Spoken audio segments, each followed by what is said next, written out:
This video is sponsored by Squarespace. Who killed the yam? That is the mystery that is to be solved in Season 3, Episode 17 of the show, Community. Or so I'm told. I've had a bunch of comments in my comment section recommending that I try to solve this episode of the show, Community. So here we are. I will be watching this episode of Community for the very first time, and I will be trying to solve the mystery of who killed the yam before the show reveals it. So throughout the episode, I'm going to hit pause at specific moments, pretty much commercial breaks, and I will jump in here and break down the different suspects, theories, and clues that I have for who killed the yam. And I will lock in a guess for who I think did it during each break. That way, when we get to the end of this video and we find out who killed the yam, we can look back and see exactly how close or how far I was from getting it right. So with all of that out of the way, let's jump into the episode.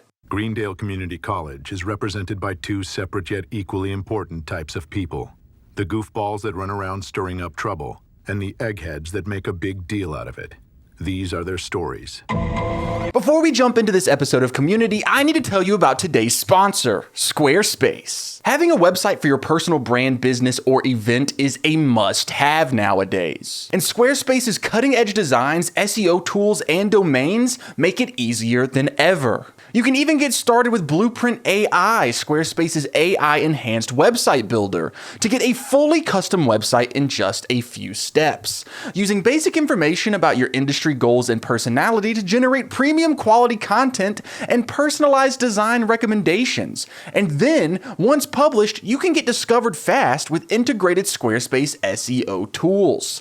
Every website is optimized to be indexed with meta descriptions and auto-generated sitemap and more, so you show up more often on search engines and bring in more of your ideal customers. Go to squarespace.com for a free trial, and when you're ready to launch, go to squarespace.com/chasebridges to save 10% off your first purchase of a domain or website. Thank you to Squarespace for sponsoring this video. Let's jump into the episode. Hey, over here. Move along, nothing to see here. All right, here's the sitch. A yam has been killed, destroyed, gone splat. The main characters of this show, we have Jeff, Britta, Troy, Abed, Annie, Shirley, and Pierce. They are all in the same group for a biology project. They have to grow a yam. This is the final project for their class. They need this yam, but someone's destroyed it. Someone knocked it off the table, stomped on it, and now it is up to Troy and Abed to solve the case. And it's also up to us. I am also trying to solve this case. The first person we go to is the person that saw the yam last, and that would be Pierce. Now, he was supposed to go and water the yam last night, but he says that when he showed up, the door was locked. He was unable to water the yam. So then they go and visit this guy named Todd. Now, Todd has another one of the yams in the class. Todd also has a wound on his hand. Now, Todd says it's a burn mark. However, it could be a cut from destroying the glass that the yam was in. But Todd says that it can't be him, because when he went to go check on his yam at 8:10 p.m., the door was locked. So what he did was he took a picture of the yam through the window, and we get to see this picture, which is very peculiar. What's so interesting is the door's locked. However, we see the yams, and the group, the main character's yam, it's fine. It's still on the table, untouched. Door's locked, yam's okay, there's a clock on the wall, it says 8:10. This dude Todd's story is lining up. But the most interesting part about that is if the door is locked at 8:10, and we can see that the yam is still alive, then that whoever killed the yam had a key to unlock the door. So Troy and Abed, they go and visit the guy who is like, I guess, in charge of checking out keys to get into classrooms after hours. So the guy in charge of giving out the keys or whatever, he checks the log and we find out that someone did in fact check out a key to that classroom that very night. And the person who did that is this guy. His name is Magnitude. So they go talk to Magnitude. Magnitude says, yeah, I checked out the key, but I didn't even get to use it because guess what? My book bag was sitting on a table in the library and someone stole my book bag. So what does that mean for us? That means that we need to set a trap to see who this book bag thief is in the library. So that's exactly what Troy and Abed do. And the book bag gets stolen by none other than this guy, Starburns. So the question we're asking ourselves, is this the guy who stole the book bag that had the key? He broke into the classroom using the key, which I guess doesn't mean that he broke in. He just opened the door. Then he destroyed and killed the Yam. And not just any yam. Pam the Yam. Stepping on Pam the Yam and destroying any chance of our main characters getting a good grade on their final project. And that's where the first commercial break hit. So that's all we know so far. But it's time to start figuring out if we can solve the mystery. What do we know? We know that this is a parody of the show Law and Order, which means that this is probably going to be less wacky and out there and probably a little bit more straightforward. But it is still a mystery, so we can use the classic mystery tropes. Like, for example, Troy and Abed, our main detectives of this story, strongly believe that Starburns is the one who killed Pam the Yam. What that tells me is that he is most definitely not the one who stepped and killed Pam the Yam, right? Because it's never the first suspect. It's never the first big red herring, right? We think it's this guy because it's so obvious. He stole the book bag that had the key. He broke in, it's gotta be him, but it's not. It's deeper than that. He's just trying to distract us from who the real killer is. We do meet a few other suspects, like this Todd guy. Now, Todd seems to have a pretty tight alibi, right? Because he has the picture of him looking through the locked door, the window in the door. And in the photo, we see the Yam still alive, and we see a clock on the wall that says 8:10 p.m., which not only proves that he was right, being like, yeah, I was there about 8:10, but also it backs up Pierce's story that when Pierce would have gotten there, the door was locked. Plus, how would he get into the classroom if the door was locked? He doesn't have the key, right? Because we know who has the key. Starburns had the key. So there wouldn't even be a way for him to get into the classroom unless he is lying. Here's my theory.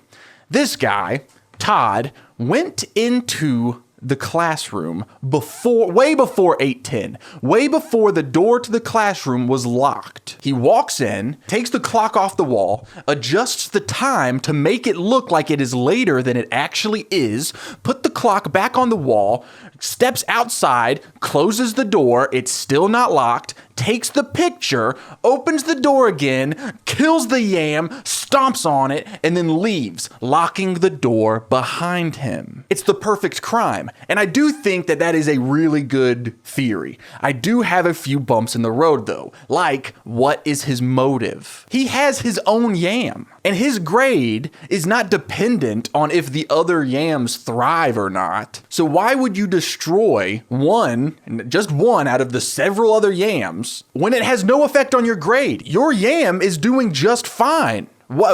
Your grade is not affected by the other Yams, Todd. Unless, of course, maybe your Yam's not doing well, so you switch the two Yams, right? Maybe our main characters group, their Yam was doing really, really well. So you switched the Yams so that it looked like your Yam was doing really well. Then you destroyed their Yam, which used to be your Yam, to get rid of any evidence. So that way they can't tell that their Yam had been tampered with. But that theory doesn't even work, even though it's awesome, because we find out from the lab that was looking at the squashed Yam, and the Yam that was squashed was beginning to bloom, which means that it would have gotten an A. So why would you switch out a yam that is blooming with another yam that is blooming. It just doesn't make any sense. So what that leads me to believe that the person who killed Pam the Yam is not one of the main suspects that Troy and Abed have spoken to. Well, what does that mean? That means that it must have been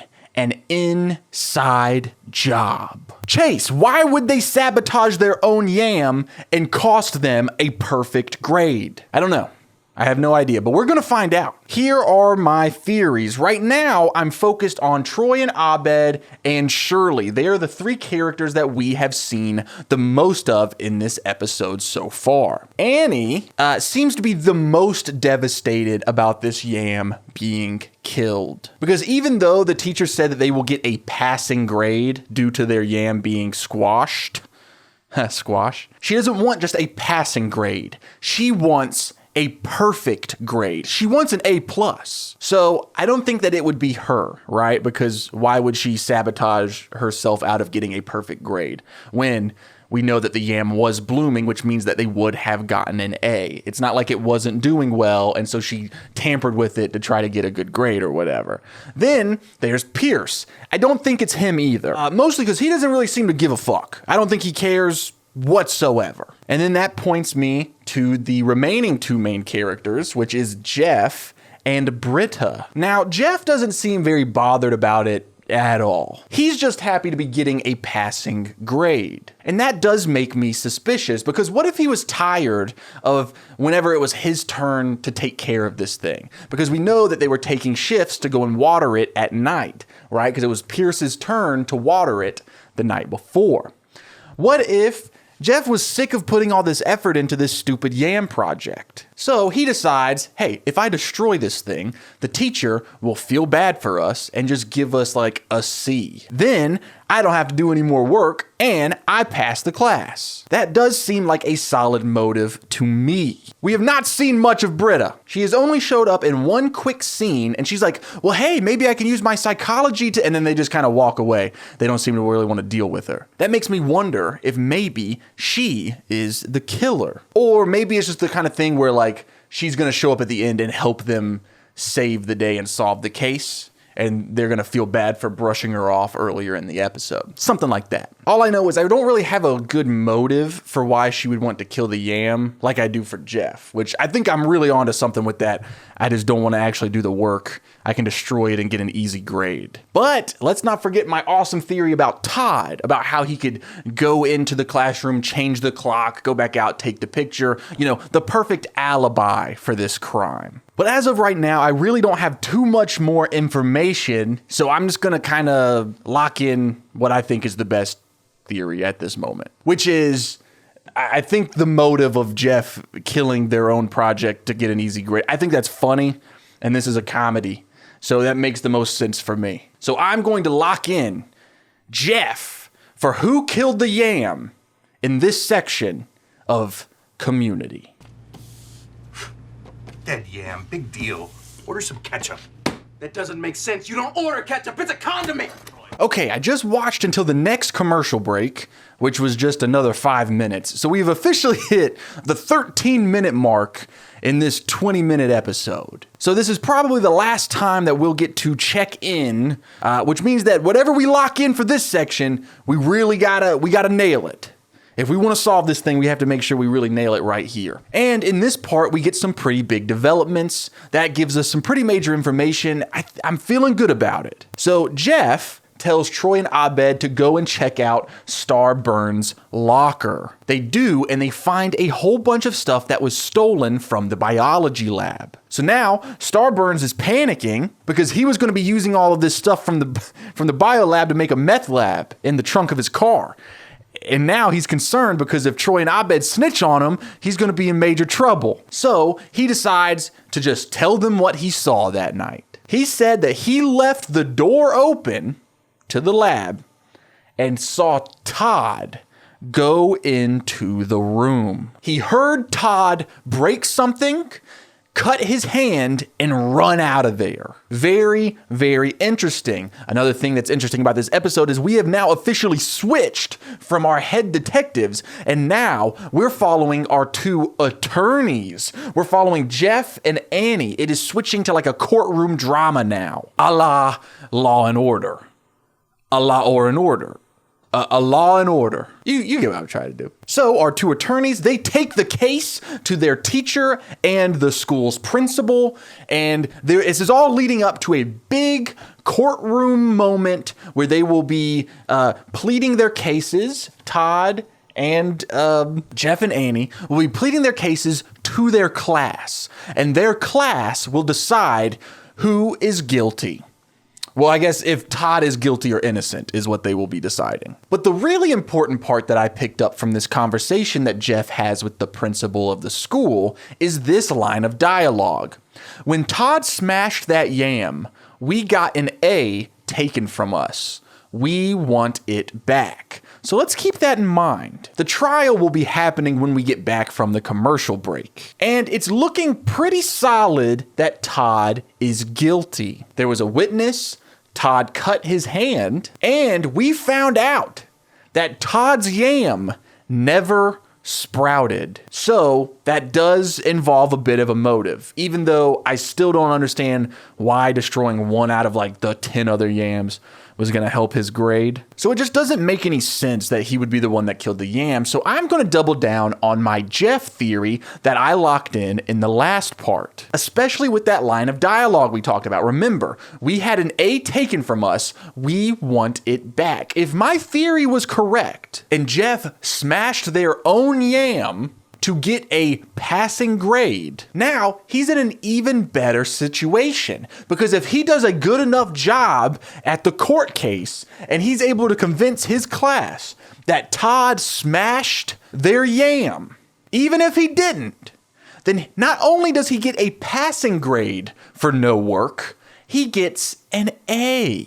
which is even better. I'm feeling extremely confident in that theory. But I do have one other theory. We have still not seen a lot from Britta. I imagine maybe she's going to show up during the mock trial and have like this huge shocking moment or something like that. And perhaps that shocking moment could just be the reveal that she was the killer after all. But my issue with that is I truly have no idea what her motive would be, which is preventing me from like pursuing that theory deeper. And so if I don't want to put all of my eggs in the Jeff basket, I need to really take a deep look at every character that we have met and see if there's something I'm missing. And that leads me to an individual named Pierce, mostly because his story no longer adds up. If he went to the lab that night to water the yam and the door was locked, that doesn't make any sense, because Starburns opened the door and he said that he left it open, which is how Todd got into the lab after him. So unless Todd locked the door himself on his way out, then I don't see how the door would have been locked when Pierce got there. Unless, of course, Pierce got there before Starburns unlocked the door or whatever. But we learned in the episode that at 8 p.m. is when the door is locked. And at 8:10 is when the picture is taken of Todd locked outside of the room. But we know that he was actually in the room at some point. So I don't know if he came back. Now my timeline's getting confused. This is what I get for not wearing the detective outfit. My deductive reasoning skills are failing me. It's like the Green Goblin mask, man. It's calling to me. So here's my theory about why Pierce would have done it. I think Pierce showed up, accidentally knocked it over. He panicked because he just ruined the final project for his friends and then just bailed. And now we've been building this up like it's a giant case, when in reality, it was just Pierce being clumsy. Now that's not an exactly, exciting reveal, but it does make sense. It does work, structurally with the Law and Order episode. And I mean, it's a comedy. So it'd be just kind of funny if the reveal was like, oh yeah, Pierce did it. And then as I look deeper at all of the suspects, there is a theory that brings Annie into question. I was thinking about Jeff's motive of killing the yam in order to just get a passing grade, and I was wondering who else that motive could apply to. For example, maybe Pierce did it on purpose, just like how I said maybe Jeff did, so that way he doesn't have to go and water the yam anymore. And while I was thinking about that, I had the idea of like, well, what if Annie did it, right?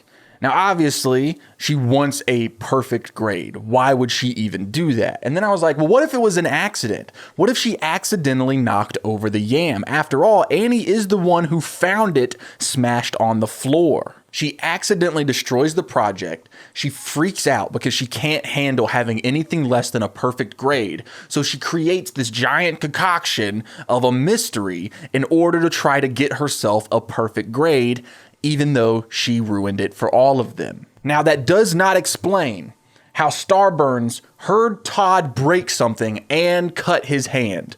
That is extremely suspicious. My only thought process could be that it was something else. Todd was in there, broke like a beaker or something, cut his hand and run out, and it's like a big misdirection. And I'm feeling pretty good about this Annie theory after I thought of it, because I think it's even like a pretty common trope in true crime, and Law and Order is, kind of true crime adjacent, where it's like, I think statistically in true crime, most of the time it's the person who finds the body that actually did it, usually the husband. And Annie being the one that broke the yam, calling all of her friends, being like, oh my gosh, someone killed our yam. She's smart enough to figure out if she pursues this mystery enough, the teacher would be kind enough to give them an A if they can solve who did it.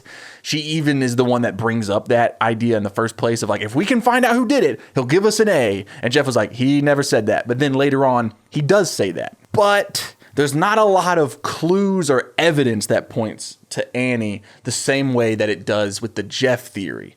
Because I just think, and I could be way off, I could just be drinking my own Kool-Aid, But I love the idea that Jeff destroyed it so that he could get a passing grade.